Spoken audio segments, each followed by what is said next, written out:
Este es el episodio número 11 de Recomiéndame un libro. En esta oportunidad vamos a estar abordando la segunda parte del libro Cómo librarnos de las maldiciones generacionales de la autora Marilyn Hickey. Bienvenidos.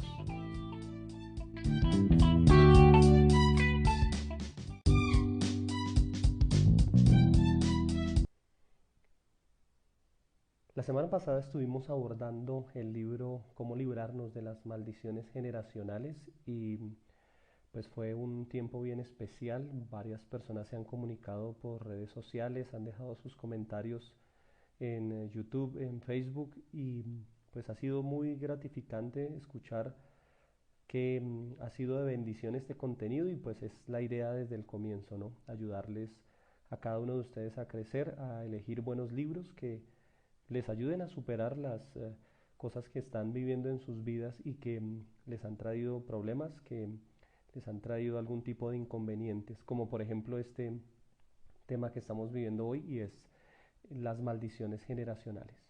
Bueno, entremos en materia. El capítulo 5 de este libro me gustó bastante porque habla de las maldiciones heredadas y ella nos dice que debemos lidiar primero con nuestros pecados, que eso es parte como del inicio de la vida cristiana, cuando empezamos a decir, bueno, hay pecados en mi vida y necesito quitarlos. Pero hay personas que se quedan solamente en ese punto y no van más allá. No van al punto de decir, oiga, yo tengo que también mirar los pecados de mis antepasados y de mis generaciones pasadas porque es un tema que la Biblia lo enseña. Y es un tema que se llama herencias espirituales. Es decir, cuando un padre muere, siempre le deja una herencia a su hijo. Le deja un tipo de, no sé, de bienes, de riquezas, algunos le dejan deudas y bueno, cosas por el estilo. Pero que siempre va a haber una herencia espiritual. Y dependiendo del estilo de vida espiritual que haya tenido el padre, pues va a dejar esa herencia a sus hijos y a su descendencia. Cuando nosotros ignoramos este tema, pues vamos a estar en medio de situaciones difíciles en nuestra vida cristiana, barreras con las cuales no vamos a poder avanzar, no vamos a poder superar y pues va a ser un bloqueo. Muchas personas abandonan su vida cristiana y su caminar con Dios debido a que no hayan respuesta para ese tipo de problemas que están enfrentando. Ella menciona, Marilyn, en el libro, menciona el texto de Segunda de Samuel, capítulo 21, versículo 1 al 3. Este texto nos habla de cómo el rey David experimentó en su tiempo 3 años de sequía y de hambre. En ese tiempo nadie se estaba preguntando, oiga, aquí está pasando algo, no, oiga, no es normal que estemos pasando por este tiempo, pero él dice que el rey David consultó a Dios y Dios le dijo, mira, esto es a causa del rey anterior que estuvo aquí, que asesinó a unos sacerdotes que estaban en un lugar simplemente buscando a Dios, fueron personas inocentes, él los asesinó y por esa causa hay un argumento en contra de la nación. Fíjese que están experimentando algo en el momento, pero que la raíz de eso no era David. David en ningún momento había hecho nada, el pueblo no había hecho nada, ellos estaban bien con Dios.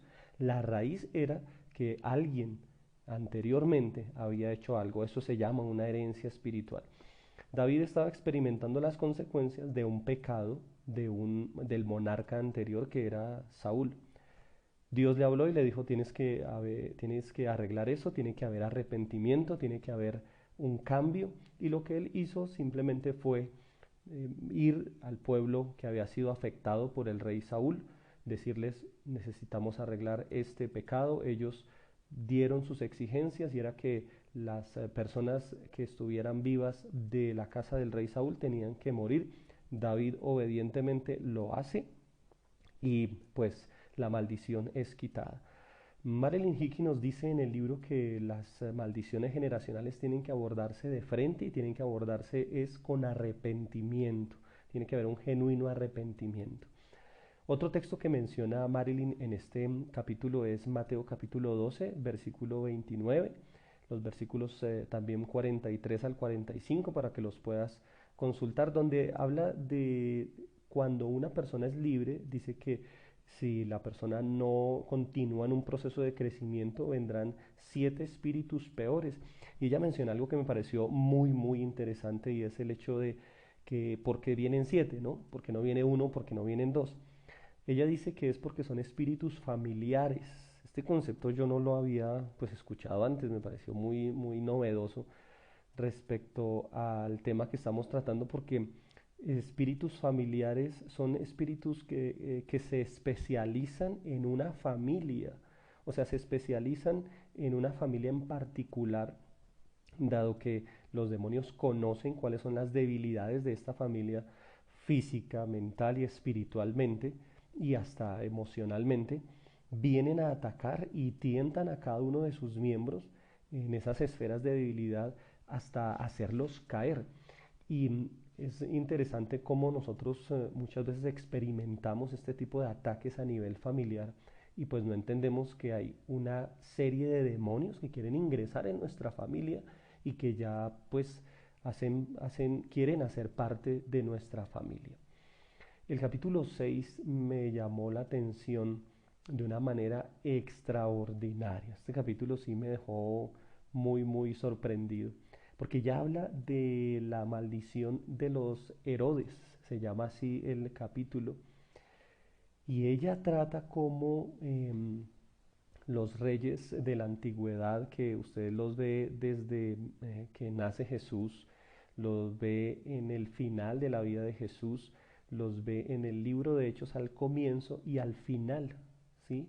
Siempre se menciona la palabra Herodes, rey Herodes, y pues uno podría decir, oiga, ¿este señor duró tanto tiempo vivo? No, la cuestión fue que hubo 4 reyes Herodes en el tiempo de Jesús y en el tiempo de los apóstoles, 2 en el tiempo de Jesús, 2 en el tiempo de los apóstoles, y estos hombres son una muestra de las maldiciones generacionales que puede llevar una vida.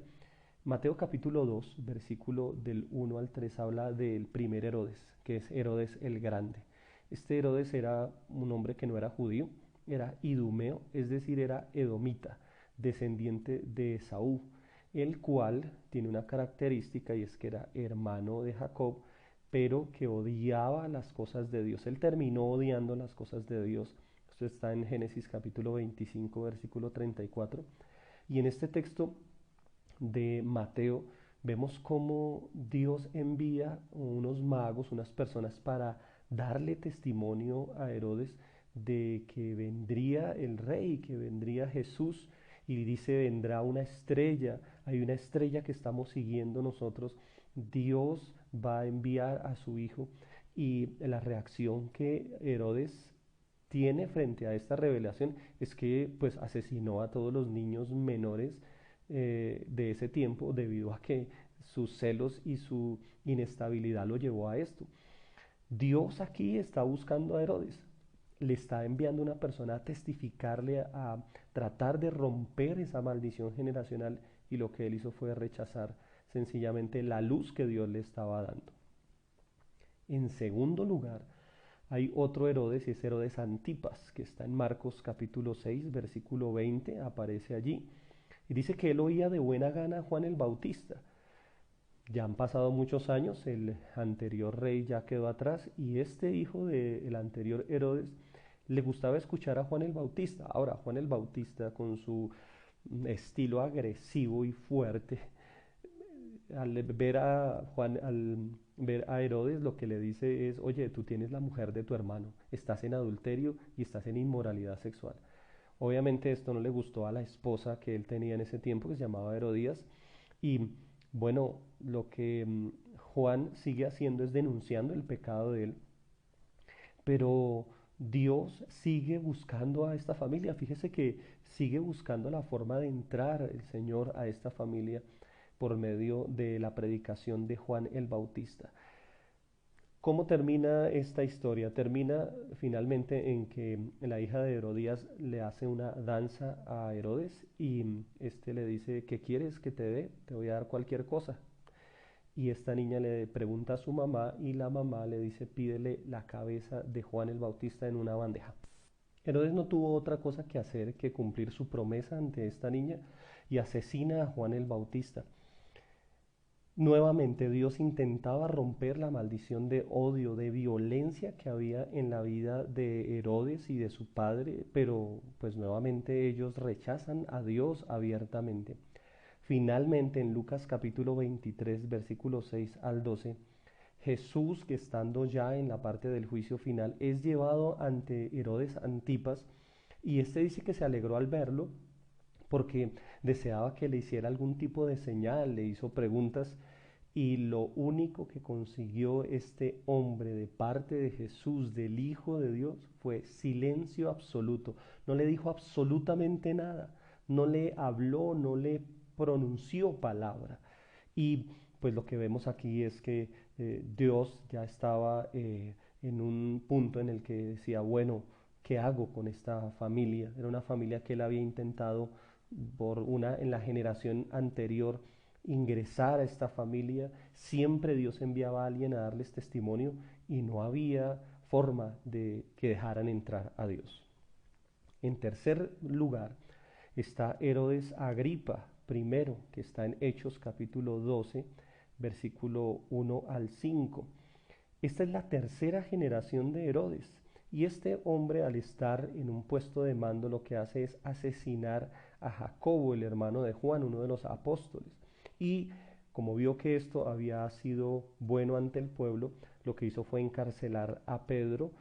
Allí Pedro en la cárcel empieza a orar, la iglesia empieza a interceder por él y se logra un milagro extraordinario, y es que Pedro salga sin que los guardias lo vean, la cárcel se abre y fue un milagro extraordinario.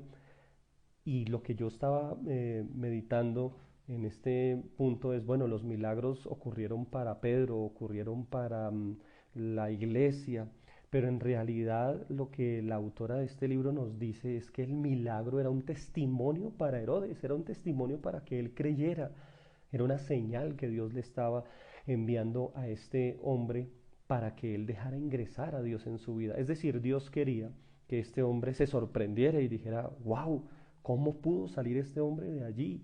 ¿Qué fue lo que sucedió? Y que escuchara el milagro que había sucedido y bueno, pudiera acercarse y pudiera buscar de alguna manera a Dios. Pero por el contrario, lo que él hace es llamar a los guardias y asesinarlos. Con esto cierra pues es la vida de este hombre que después fallece de una manera trágica. 3 generaciones Dios buscando a esta familia y no se pudo entrar. Hechos capítulo 26, versículo 24 al 28, habla de el cuarto y último Herodes, que fue Herodes Agripa II. Él era bisnieto de Herodes el Grande, el que estuvimos analizando en primer término, que era el que estuvo en la época de Jesús, cuando Jesús estaba naciendo. En esta oportunidad Dios le envía a uno de sus mejores predicadores y es el apóstol Pablo. Y Pablo empieza a darle testimonio nuevamente. Dios queriendo entrar en esta familia, quebrantar esa maldición de violencia que tenían de su antepasado Esaú, esa maldición de rechazo hacia Dios que había en esta familia. Y pronuncia el rey Agripa segundo, una de las frases más tristes que usted puede encontrar en el Nuevo Testamento. Es una frase que usted dice, ¿qué pasó aquí? La frase es la siguiente. Dice, por poco me persuades a ser cristiano. El gran príncipe de los pastores, Charles Spurgeon, habla acerca de este texto y dice que es el lamento que por los siglos de los siglos Herodes Agripa va a estar diciendo en el infierno. Por poco me salvo, por poco logro tener la salvación, por poco me salvo de estar en el infierno. Y aquí nosotros vemos cómo este hombre, 4 generaciones, no aceptaron a Jesús. Y aquí quiero hablarte a ti y que tú examines tú cuál ha sido la actitud que has asumido frente a tu vida cristiana. Tal vez le estoy hablando a personas que han jugado con Dios y que tiempo tras tiempo han rechazado al Señor. Mira, tú no sabes si tú eres la primera, la segunda, la tercera o la cuarta generación que Dios está buscando. Tal vez Dios buscó a tu papá y él no quiso buscar de Dios. Tal vez Dios buscó a tu abuelo y tampoco. Tal vez a tu tatarabuelo y ninguno ha querido aceptar a Jesús. Tal vez tú eres la persona que Dios está buscando para que las maldiciones de tu familia se rompan, para que todas esas barreras espirituales, todas esas sombras oscuras que hay en tu familia se rompan de una vez por todas.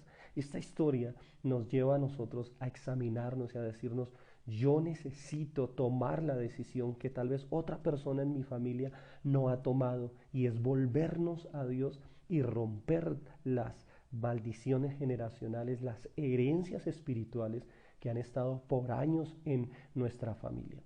La historia antigua cuenta que el último Herodes perdió todo lo que tenía, cayó en ruina y simplemente pudo terminar sus días en una granja en el monte Vesubio, lo cual es una mala idea debido a que este era un volcán y el volcán evidentemente hizo erupción y terminó así toda la dinastía de los Herodes. Dios lidió con todos los Herodes y todos lo rechazaron. Él trató con la primera, con la segunda, con la tercera, con la cuarta generación, y la iniquidad de los padres pasó de generación en generación. Y esto es algo que nosotros necesitamos definitivamente tomar una decisión y decir, no voy a permitir que más iniquidad se traspase a otras generaciones y vamos a parar. Hay otro capítulo que es muy, muy especial y es el capítulo que se llama La herencia de los recabitas. Esta historia es una historia que está en Segunda de Reyes, capítulo 10, versículo 15 al 23. ¿Cuál es el contexto de esta historia? Bueno, está el rey Acab y la reina Jezabel reinando en ese tiempo, y hay un hombre que se llamaba Jonadab, y Jonadab era hijo de un hombre que se llamaba Recab. Y este hombre Jonadab dice, yo me voy de aquí, yo voy a sacar a mis hijos de este lugar, porque este lugar está bajo la influencia maligna, idólatra, de la hechicería y del culto a Baal. Y él toma la decisión de sacar su pueblo, su familia del pueblo de Israel. Y Dios habló a él, le dijo, mira, si tú permaneces fiel a mí, yo te voy a decir tres cosas que vas a hacer para que tu vida sea bendecida, le dice a este hombre Jonadab. Y le dice lo siguiente, lo primero que tienes que hacer es nunca tomar vino, ni tú ni tu descendencia. Segundo, tienes que comprar tiendas y habitar en ellas y ser nómadas y no tener tierras para ti. Es decir, tú tienes que tener un estilo de vida de cuidar ovejas y de cuidar cabras. Es decir, los llamó a ser pastores. Enséñale esto a tus hijos, yo te protegeré, protegeré tu familia y nunca ellos van a ser contaminados con la idolatría. Fíjese que esta historia es muy bonita porque él le obedece a Dios, pero la historia queda ahí. Más adelante en el libro del profeta Jeremías, en el capítulo 35, versículo 2 y versículo 18 y 19, Dios le da una orden a Jeremías para darle una lección a los príncipes del pueblo de Judá, y le dice, quiero que busques a los recabitas y por favor los invites y les sirvas un vino a ellos. Pues Jeremías le obedece a Dios y él va y hace lo que Dios le dijo, y se encuentra con la gran sorpresa que estos hombres le dicen, qué pena contigo, Jeremías, nosotros no podemos tomar vino, nosotros hemos hecho un pacto como familia de ni siquiera tomarnos una copita amistosa de vino en ocasiones especiales. Lo otro es que no tendremos tierras, que seremos nómadas. La lección que recibe aquí Jeremías es la siguiente. Dios le habla a los príncipes de Judá y les muestra la firmeza que estas personas tuvieron para poder guardar su familia. Les dice, oiga, ustedes están convirtiendo las bendiciones que tienen en maldiciones debido a que no han sido firmes ni radicales con Dios. Y pone a los recabitas como un ejemplo de personas que fueron probadas, pero que se negaron a ceder a la presión, aun cuando parecía venir de una buena persona, como era Jeremías. Ellos pudieron haber dicho, no, qué vergüenza con Jeremías, no aceptarle un vinito a Jeremías, pero ellos se negaron a someterse al alcohol, no estaban dispuestos siquiera a beber socialmente. El alcohol es algo que dicen los médicos, las personas que han estudiado este tema, que destruye las neuronas. Y los padres, al beber delante de sus hijos, lo que están es enseñándoles a hacer esto. Entonces, una de las cosas que nosotros entendemos de este tema es que es algo que necesitamos tomar una determinación, no solo en cuanto al vino, sino en cuanto a ciertas prácticas que hay en nuestra familia que pueden traer maldición a nuestra familia. Finalmente Jeremías profetiza sobre los recabitas y les dice: cuando venga Nabucodonosor, no los llevará cautivos a ustedes. Sus hijos, sus nietos van a ser libres, su descendencia me servirá a mí. Y a los príncipes de Judá que les estaba dando esta lección les dice: sus hijos serán cautivos, serán exterminados, su descendencia serán eunucos en otra nación. Y evidentemente uno revisa la historia que sigue, y cuando vino la invasión a Siria, los recabitas fueron guardados, pero los príncipes de Judá fueron llevados a Babilonia, fueron llevados también por Asiria. Y dijeron, el rey de Babilonia dice en cuanto a los recabitas: no toquen a los nómadas, fue algo que ellos dijeron. Esta historia nos enseña cómo la determinación de un hombre marcó absolutamente la descendencia de él de ahí en adelante. Todos sus hijos adquirieron los principios de este hombre y eso preservó la familia. Dios a ti te ha dado una familia, Dios a ti te ha dado una descendencia, y puedes bendecirla o maldecirla con el estilo de vida que tú estás teniendo en este instante.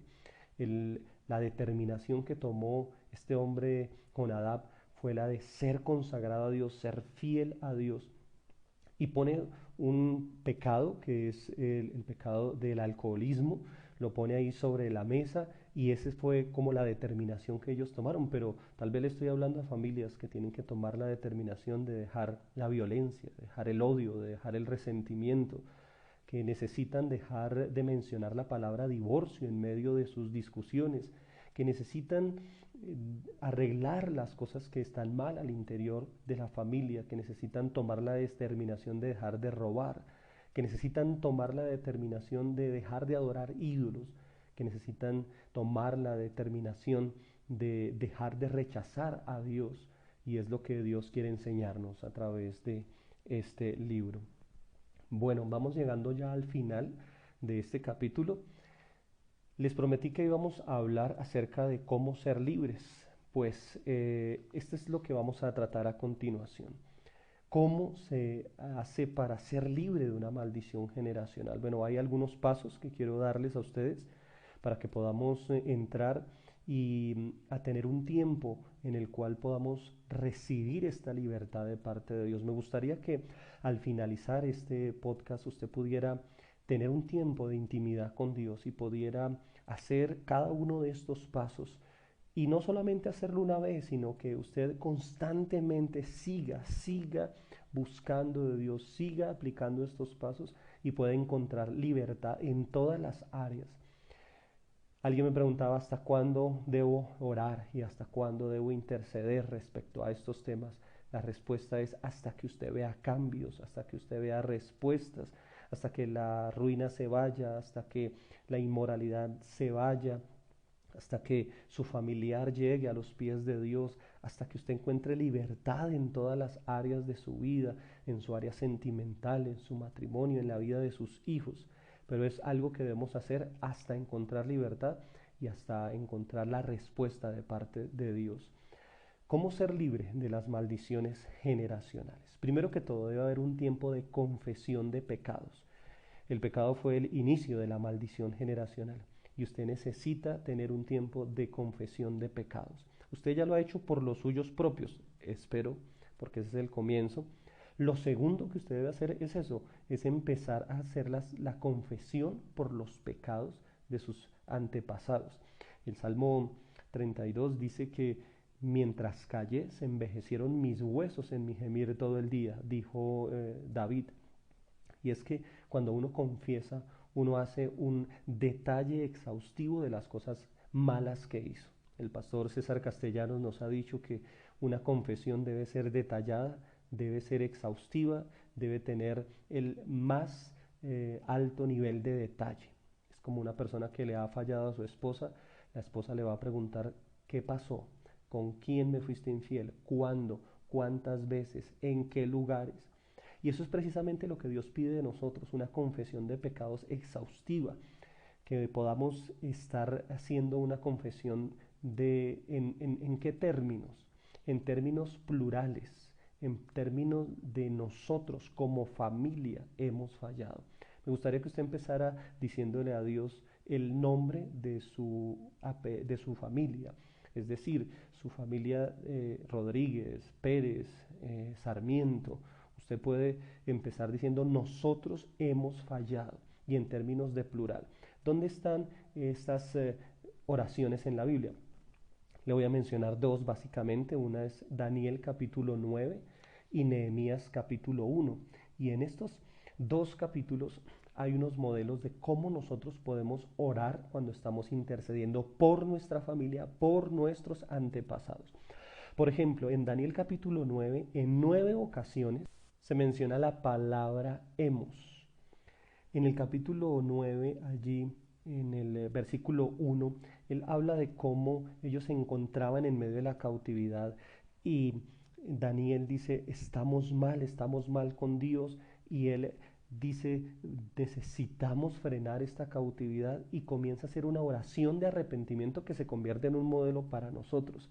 Y él dice, volví mi rostro a Dios el Señor, buscándole en oración, ruego, en ayuno, cilicio, oré a Dios e hice confesión diciendo, ahora Señor Dios grande, digno de ser temido, que guardas el pacto y la misericordia con los que te aman y guardan tus mandamientos. Hemos pecado, hemos cometido iniquidad, hemos hecho impíamente, hemos sido rebeldes y nos hemos apartado de tus mandamientos y de tus ordenanzas y no hemos obedecido. Fíjese que él está haciendo una oración no por sus pecados, sino por los pecados de sus antepasados. Así que usted debe empezar a mencionar a sus padres, a sus abuelos, a sus bisabuelos, tatarabuelos, y empezar a orar por ellos, por los pecados que ellos cometieron. Existen áreas específicas en las cuales debemos pedir perdón, y una de ellas es en el área de la idolatría, es en el área del derramamiento de sangre, pedir perdón por el robo, por la brujería y la hechicería, la inmoralidad sexual y el alcoholismo. Lo siguiente que se debe hacer es tener un tiempo de arrepentimiento. La definición de arrepentimiento es un cambio de mentalidad que debe ir acompañada de un dolor por haberle fallado a Dios. No es remordimiento. Nosotros no podemos ir delante de Dios a confesar un pecado generacional sin dolor y sin realmente un arrepentimiento delante de Dios debido al daño que ha causado nuestros antepasados. Es tener realmente un tiempo de arrepentimiento por el mal que se ha causado. Lo tercero que debemos hacer para ser libres de maldiciones generacionales es aplicar la sangre de Jesús.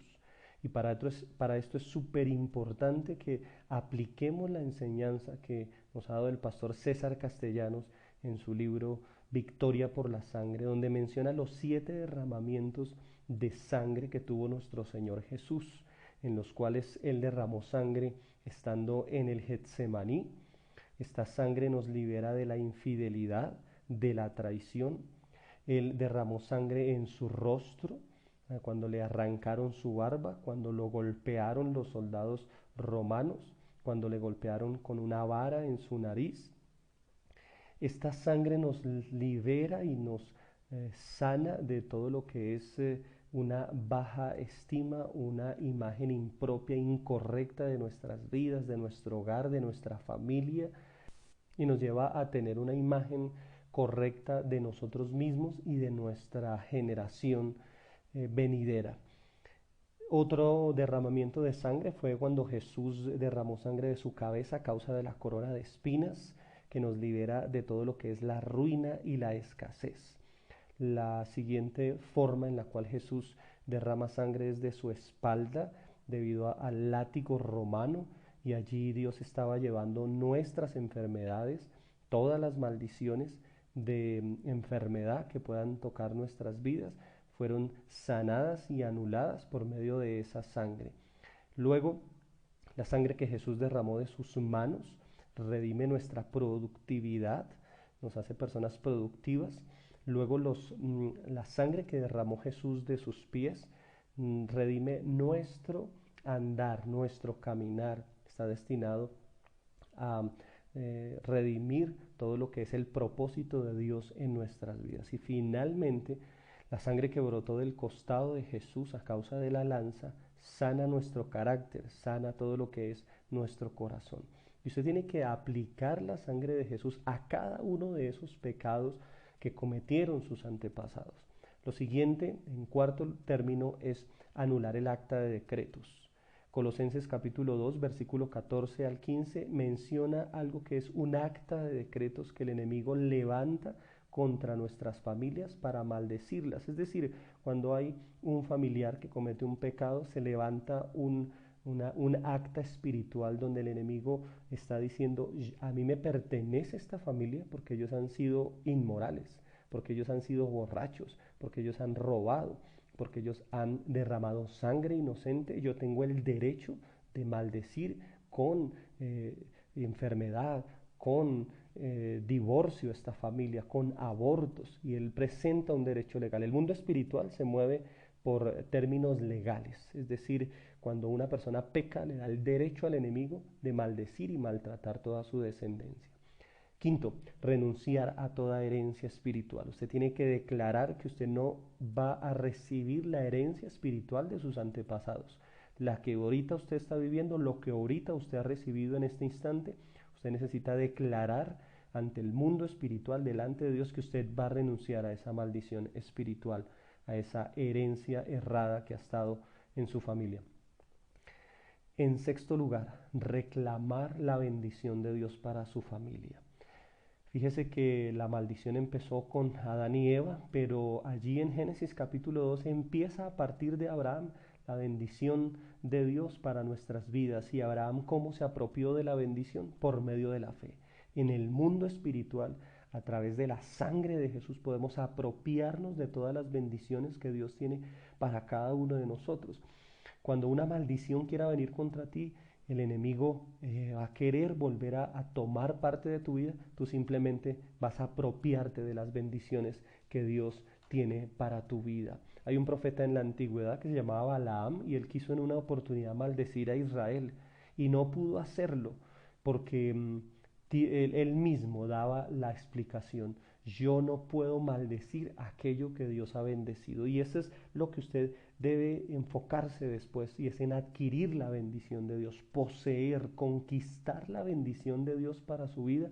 Y es lo que debemos reclamar, no importa cuántas maldiciones del pasado hayan habido en nuestra familia, debemos esforzarnos por conquistar la bendición, por conquistarla a través de la fe, a través del sacrificio de Jesús. Gálatas capítulo 3, versículo 13 dice que Jesús se hizo maldición por nosotros, murió de una manera atroz en maldición para que nosotros pudiésemos recibir la bendición de Dios. Es decir, cuando nos acercamos a Jesús tenemos que hacer un intercambio. Tú le entregas la pobreza y Él te entrega riqueza. Tú le entregas a Él destrucción familiar y Él te entrega un matrimonio de bendición. Tú le entregas a Él ruina y escasez y Él te entrega prosperidad. Tú le entregas a Él la enfermedad y Él te devuelve a ti salud y bendición para tu vida. Es decir, en la cruz del Calvario nosotros tenemos toda la provisión que necesitamos para la bendición de nuestras vidas. Y Gálatas capítulo 3, versículo 13 finaliza diciendo que todo esto se ha hecho para que nosotros recibamos la bendición que recibió Abraham. Abraham dice que fue un hombre que fue bendecido en todas las cosas, y eso es lo que nosotros debemos reclamar. Debemos reclamar bendición integral en nuestras vidas. No podemos ser personas que tengan dinero pero no tengan salud para disfrutarla, no tengan familia para disfrutarla. No podemos ser personas que tengan salud pero no tengan dinero, no tengan bendición espiritual, no tengan un ministerio el cual bendecir. La bendición de Dios es integral, y dice Proverbios que la bendición de Dios es la que enriquece y no añade tristeza con ella. Así que, queridos amigos, Espero que después de este tiempo usted pueda tener un tiempo en el cual usted pueda buscar a Dios y anhelar esa bendición de Dios para su vida.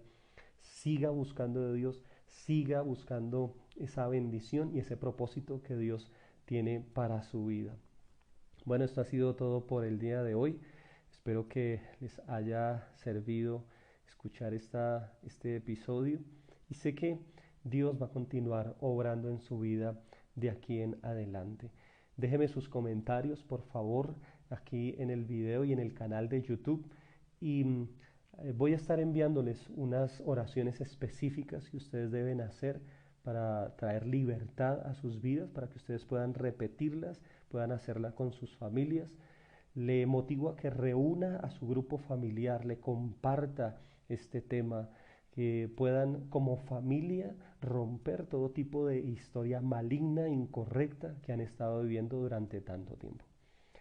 No es más por el día de hoy. Que Dios les bendiga. Un abrazo. Gracias por todos sus saludos, por todo su afecto que demuestran en los mensajes que envían. Gracias por su apoyo y compártale este tema a alguien que lo necesita. Que Dios les bendiga. Hasta una próxima oportunidad.